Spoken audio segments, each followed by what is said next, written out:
Zaman dahulu, di suatu hutan rimba, tinggallah seorang alim ulama bernama Ki Agung Alim. Ki Agung Alim tinggal di hutan lebat itu untuk menyebarkan ajaran Islam. Kendati hutan tersebut banyak terdapat binatang buas, Ki Agung Alim memiliki banyak murid. Santri atau murid Ki Agung Alim ikut tinggal di hutan belantara itu. Kondisi hutan belantara yang banyak didiami binatang buas itu tidak menyurutkan niat Ki Agung Alim untuk terus berdakwah.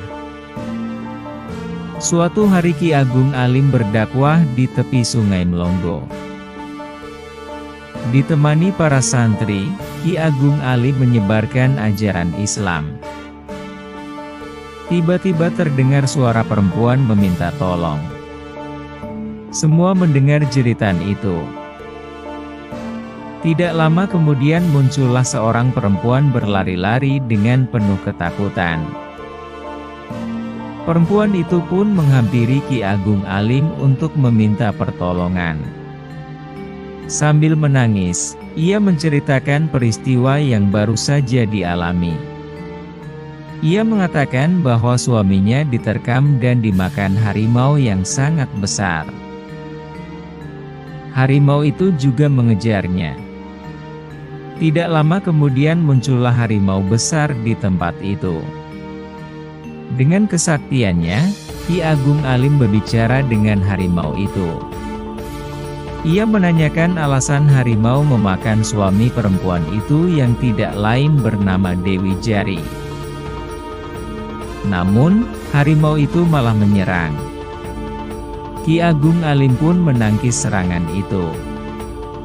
Pertarungan pun terjadi dengan begitu sengitnya.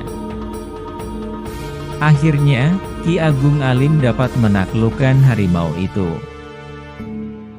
Maka, ditanyakannya kembali alasan ia memakan orang tersebut. Harimau besar itu pun mengatakan bahwa alasan ia membunuh dan memakan suami Dewi Jari karena anaknya telah dibunuh oleh laki-laki itu. Mengetahui hal itu, Ki Agung Alim menanyakan kebenaran perkataan harimau kepada Dewi Jari. Dewi Jari pun mengakui hal itu.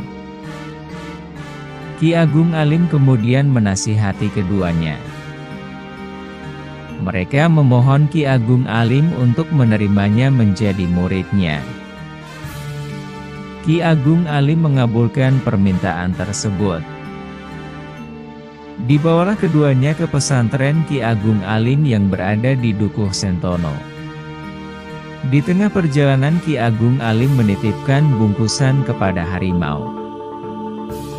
Ia menyuruh harimau menunggui bungkusan itu sampai Ki Agung melewati tempat itu lagi. Sesampai di Dukuh Sentono, Ki Agung Alim ternyata diajak sahabatnya pergi ke Tanah Arab. Perjalanan ke Tanah Arab itu berlangsung dalam waktu yang cukup lama. Setelah Ki Agung Alim kembali dari perjalanannya di Tanah Arab, ia pun teringat dengan harimau itu. Bergegas ia menengok sang harimau.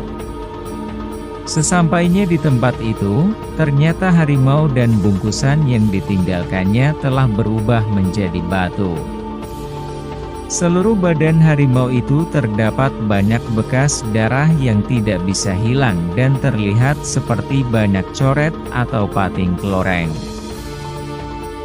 Batu itu pun disebut dengan Watu Keloreng. Lama-kelamaan masyarakat menyebutnya Watu Celeng agar mudah diucapkan. Maka, dikenallah tempat itu menjadi Watu Celeng. Situs Watu Celeng ini berada di Dukuh Sentono, Desa Sinanggul, Kecamatan Melonggo, Jepara.